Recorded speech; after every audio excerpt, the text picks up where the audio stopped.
And so, how is Sigortacı approach to fire claims? Could you give some information on Polat Tower?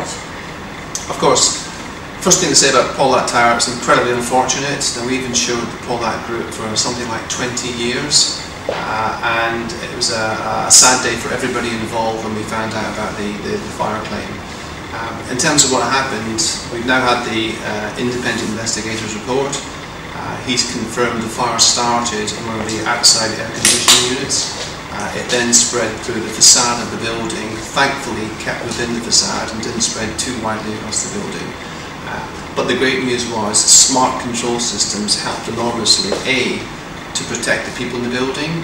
Thankfully there were no fatalities and no injuries. That's the most important thing of all. But secondly, because the smart systems kicked in, we managed to minimise the damage to the building. So the fire damage was very limited, the water damage was limited. There was a potential for that building to have collapsed if that fire had not been suppressed.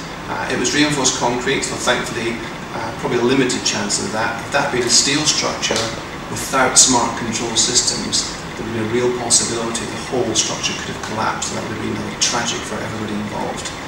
In terms of the actual claim itself, we were very pleased to move as quickly as possible.